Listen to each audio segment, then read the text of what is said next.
জয় গুরু। ওম শ্রী পরমাত্মনে নমঃ। শ্রী শ্রী গুরু গৌরাঙ্গ জয়ত। সকলকে জানাই শুভেচ্ছা এবং যথাস্থানে প্রণাম জানাই। এর আগের কয়েকটি ভিডিওতে কায়স্থ জাতি সম্পর্কে আলোচনা করতে গিয়ে আমরা যা দেখলাম তাতে বুঝতে পারলাম যে ভারতীয় কায়স্থগণ হলেন ক্ষত্রিয় জাতি। প্রাচীনকালে ভারতীয় কায়স্থগণ দ্বিজোচিত লেখক, গণক, মন্ত্রী ইত্যাদি কার্যে নিযুক্ত থেকে জীবিকা নির্বাহ করতেন। এখন বেশ কিছু শিলালিপি থেকে এই কায়স্থদের সম্পর্কে কি জানা যায়, আজ এ নিয়েই পাঠ ও আলোচনা করব। ইতিহাস রচনার এক অভ্রান্ত প্রমাণ এই শিলালিপি। ব্রাহ্মণ্য ধর্ম যখন সমাজে প্রধান ছিল, তখন বেশ কিছু শাস্ত্রীয় গ্রন্থ থেকে বিভিন্ন শ্লোক উৎক্ষিপ্ত হয়েছে, আবার অনেক সময় বিভিন্ন শাস্ত্রে নানান শ্লোক প্রক্ষিপ্ত হয়েছে। কিন্তু প্রাচীনকালের সেই সমস্ত প্রস্তর ফলক বা তাম্রশাসন যেগুলো মাটির নিচ থেকে পাওয়া গেছে, সেগুলো কখনোই ত্রুটিপূর্ণ হতে পারে না।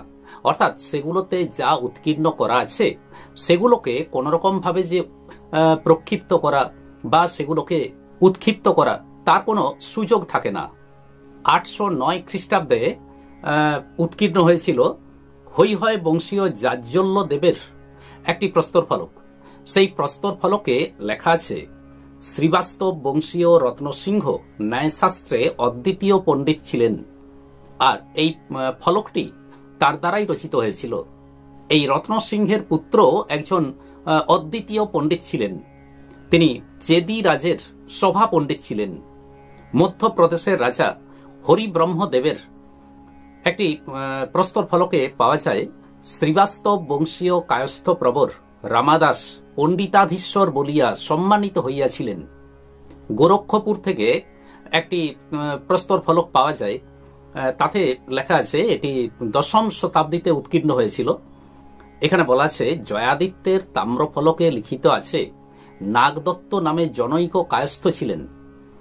তিনি মন্ত্রীর ন্যায় লক্ষণযুক্ত ও এই তাম্রফলক রচয়িতা, অর্থাৎ ইনি এই তাম্রফলকটি রচনা করেছিলেন। সিংহল দ্বীপের অন্তর্গত একটি স্থানের নাম পুলস্তিপুর। এখানকার যিনি রাজা ছিলেন তার নাম পরাক্রম বাহু। তার দরবার গৃহের স্তম্ভে একটি শিলালিপি পাওয়া গেছে। এ সম্পর্কে আমরা বিশদ বিবরণ পাই নগেন্দ্রনাথ বসু মহাশয়ের কায়স্থের বর্ণ নির্ণয় নামক একটি গ্রন্থে। এখানে বলা আছে, রাজার সিংহাসনের পরেই কায়স্থ লেখকের আসন, তৎপর মন্ত্রী, তৎপর সেনাপতির আসন নির্দিষ্ট হইয়াছিল। অর্থাৎ রাজ দরবারে রাজার পরেই স্থান ছিল কায়স্থের, তারপরে থাকত মন্ত্রীর আসন। খাজুরাহ থেকে আবিষ্কৃত ধঙ্গদেবের একটি শিলালিপিতে পাওয়া যায়, শ্রী গৌড় ইনি কায়স্থ। ইনি জয়ধর্মদেব নৃপতির, রাজা জয়ধর্মদেবের ইনি কর গ্রহীতা ছিলেন। প্রাচীনকালে এই কর গ্রহীতা বা শুল্ক গ্রহীতা, অর্থাৎ যারা কর গ্রহণ করতেন, শুল্ক আদায় করতেন, এই সমস্ত কার্যে ক্ষত্রিয় ছাড়া অন্য কোনো প্রকার কোনো জাতির মানুষ, শূদ্র বা বৈশ্য, তারা এই প্রকার কার্যে অংশগ্রহণ করতে পারতেন না। প্রাচীনকালে রাজায় রাজায় যুদ্ধ হতো, যুদ্ধের পরে শান্তি বা সন্ধি চুক্তিপত্র স্বাক্ষরিত হতো। এই সমস্ত কার্যগুলো কেবলমাত্র ক্ষত্রিয় কায়স্থরাই এগুলো সম্পন্ন করতেন। এইসব কার্যে শূদ্রের কোনো অধিকার ছিল না। প্রাচীনকালে যে সমস্ত তাম্রশাসন বা প্রস্তর ফলকে লেখালেখি হতো, সেই সমস্ত কার্যও কায়স্থগণই করতেন। তার একটি প্রমাণ আছে, 1228 সংবতে উৎকীর্ণ চান্দেল্যরাজ পরিমূর্তি দেবের শাসনে লিখিত আছে যে, অখিল বিদ্যাবিদ কুসুমচন্দ্র পৃথ্বীধর কায়স্থ কর্তৃক রাজাদেশে এই শাসন লিখিত ও পলহন শিল্পী কর্তৃক উৎকীর্ণ হইল। গোয়ালিয়রে মাথুর বংশীয় একজন কায়স্থ ছিলেন। ইনার মন সবসময় প্রফুল্ল থাকত, সবসময় প্রসন্ন মনে তিনি থাকতেন। তো এখানে বলা আছে, ইনি শ্রী ভুবনপাল রাজার রাজত্ব সম্বন্ধীয় আয় ব্যয় ও নিয়োগ বিষয়ে নিবন্ধাদি লিখতেন। এমনকি গণিততত্ত্ব ও সময়লিপি বিষয়ে ইহার বিশেষ অভিজ্ঞতা ছিল। প্রাচীনকালে কায়স্থগণ যথেষ্টই ধনজন সম্পন্ন সমৃদ্ধিশালী ছিলেন। এর প্রমাণ পাওয়া যায় অজয়গড়ের রাজা ভোজবর্মার সময়ে লিখিত একটি প্রস্তর লিপি।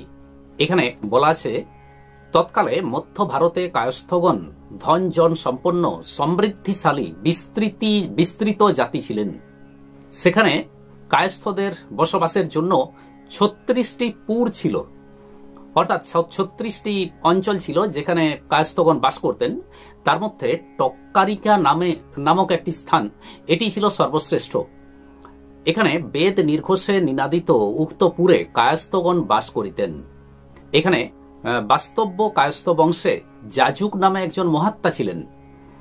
তিনি পরবর্তীকালে শ্রীযুক্ত গণ্ডন নৃপতি কর্তৃক রাজ্যের সর্বাধিকার পদে নিযুক্ত হইয়াছিলেন। এই বংশেই একজন অত্যন্ত বিদ্বান জ্ঞানী গুণী ব্যক্তি জন্মগ্রহণ করেছিলেন, যার নাম গঙ্গাধর। এই গঙ্গাধর পরিমর্দি দেবের সচিব ছিলেন। ইনি পরবর্তীকালে রাজ্যের সবচেয়ে উচ্চ পদ কঞ্চুকিতা কার্যে নিযুক্ত হয়েছিলেন। কঞ্চুকিতা অর্থাৎ যাকে ইংরেজিতে বলা হয় চেম্বারলেন। আবার এই বংশেই বাসেক নামে একজন কায়স্থ জন্মগ্রহণ করেছিলেন। তিনি জয়পুর দুর্গের দুর্গাধীপ ছিলেন। এখানে আরো পাওয়া যায়, সুভট্ট নামক কায়স্থ মহারাজ ভোজবর্মার কোষাধিকার ও তৎপরে তাহার মন্ত্রী হইয়াছিলেন। প্রাচীনকালে রাজদরবারে এই লেখক, গণক, মন্ত্রী, সচিব এই সমস্ত পদে শূদ্রদের কোনো অধিকার ছিল না। কেবলমাত্র ক্ষত্রিয় কায়স্থগণ এই সমস্ত কাজকর্ম সম্পন্ন করতেন। তাই এইসব শিলালিপিতে গৌড়, মাথুর, শ্রীবাস্তব্য, ভট্ট, শকসেন এই সমস্ত কায়স্থ জাতির পরিচয় পাওয়া যায়। তারা রাজ দরবারে বিভিন্ন উচ্চ পদে আসীন ছিলেন, আর তাই তারা যে ক্ষত্রিয় বংশ অলঙ্কৃত করেছিলেন তাতে কোনো সন্দেহ নেই। এই যে গৌড়, মাথুর, শ্রীবাস্তব্য, ভট্ট, শকসেন এই সমস্ত কায়স্থ জাতির ধারাগুলিকে পেলাম, এরা সকলেই চিত্রগুপ্তজ কায়স্থ এবং এরা এখন বর্তমানকালে বিহার এবং উত্তর পশ্চিমাঞ্চলে চিত্রগুপ্তের ধারা বলিয়া সুপরিচিত। আজ এই পর্যন্তই। পরদিন পর পাঠ ও আলোচনা নিয়ে আসবো। আসুন এবার শ্রী ভগবানের মহামন্ত্র জপ করি। হরে কৃষ্ণ কৃষ্ণ কৃষ্ণ হরে হরে, হরে রাম রাম রাম হরে হরে। নমস্কার।